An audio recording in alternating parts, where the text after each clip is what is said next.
With my return to YouTube after being absent for almost 6 months, I feel like starting fresh with a new series under my belt called Today I Bought. As the title is pretty self-explanatory, let's jump straight into the video.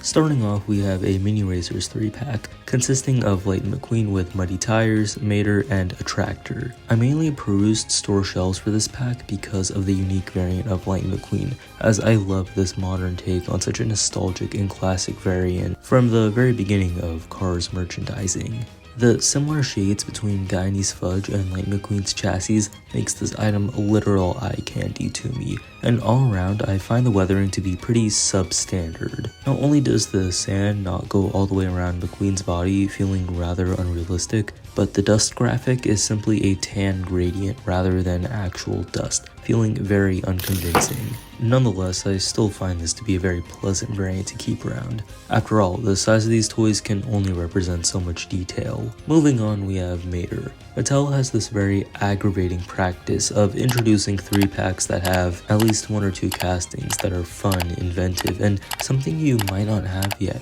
but they always make sure to shoehorn one very common casting into it to make sure they never achieve greatness with these blisters. With almost 300 characters to choose from in the Mini Racers line, it can sometimes feel like there's only ever 30 or 40 unique ones on store shelves for this reason, which I despise. Not to mention, it motivates the average consumer to buy these packs less, as a duplicate always poses for money being lost, at least from my perspective. Either way, I'll begrudgingly admit it's nice to have a pristine Mater to replace my old one with, as I was starting to grow more and more dissatisfied with how chipped up it was getting.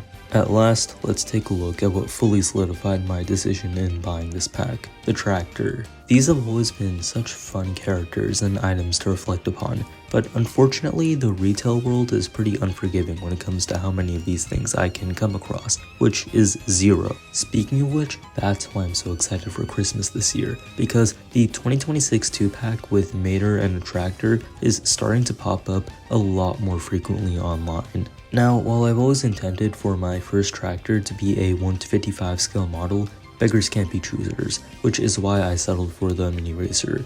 And you know what? It's just as fun of an item to own. Despite having a pair of frozen dummy wheels, this thing rolls exceptionally smooth while also being super quiet in the process, which I've come to find is somewhat rare for these die-cast cars. There's just something about the official tractor render that makes it so that not many of its proportions were compromised when being translated into a Mini Racer, which is why mine sticks out so wonderfully compared to all the other chibi versions of these characters I own. Essentially, owning this casting feels like I just hit a normal 1/55 scale casting with a shrink ray. Now, before we move on to our next item, I'd like to spotlight a couple strange things I discovered about the box. For one, a blister has actually been modified, that way the packaging can accommodate the tractor, which I respect significantly, as the fact that making a tractor would require a new blister shape could have been Mattel's perfect excuse to not make one. Moving over to the back, there's so many fun differences between the prototypes and what actually comes in the final product, such as everyone being a lot glossier,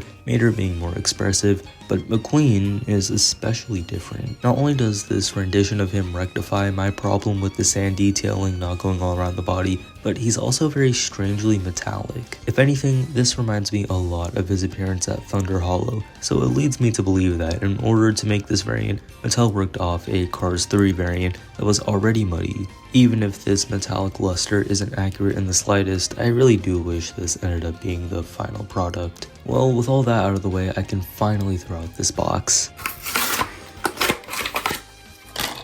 The last item we'll be looking at is the Glow Racers Wingo, an item I could have never imagined wanting to add to my collection. But after coming across it in person, I knew I had to take it home. When it comes to how I approach different lines within ranges as a toy collector, I never strive to get everything. Instead, I'll decipher what the best variant from that particular line is, and then pick that casting up so I can get a better taste for things and not waste time, money, and space on a casting I know I won't like for the sake of completion. So what exactly made me decide that Wingo is the best Glow Racer? He just had the most light paint on him compared to all the other ones at the store I picked him up from, so I knew he'd glow the most.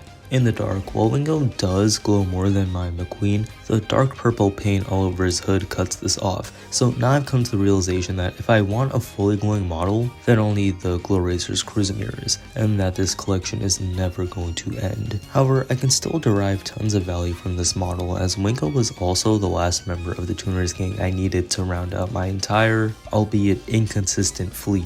And needless to say, although it looks very discombobulated, it feels so good to see all the tuners together in one place physically for the very first time. As this is a tuner, when you put aside the fact that it glows the most or that I needed it to finish off a cast of characters in my collection, I still enjoy it a ton because this is an objectively great casting. Quiet rolling, fun add-ons, and a consistent color scheme makes it so that while it's definitely a busy looking item, it's still very easy on the eyes, safely removing it from any claims of this model being tacky. Dare I say, I actually prefer this minty shade of green over Wingo's typical lime colored body paint. Also, since I discussed the Mini Racers' box, I guess I'll cover Wingo's too. At the back of his package, you get advertised way more possible characters you can add to your collection compared to the Glow Racers McQueen. While this is an objective improvement, I'd be lying if I said I wasn't confused by it, because most of the people buying McQueen would be starting out with collecting the Glow Racers line, so it doesn't make sense they're shown less the toy line on the likely first item they'd be buying from it. With all that being said, we can finally call an end to today's video. With this series, I don't just plan on documenting the growth of my diecast collection and other non-car related things, but I also hope these videos become short and easy treats for me to pump out when my personal life becomes too busy for me to create more long-form content that spills over the 10-minute mark. Once again, thank you so much for watching, and I'll see you all in the next one. Be sure to follow me on TikTok as well, since I tend to start posting there when my YouTube uploads begin drying up.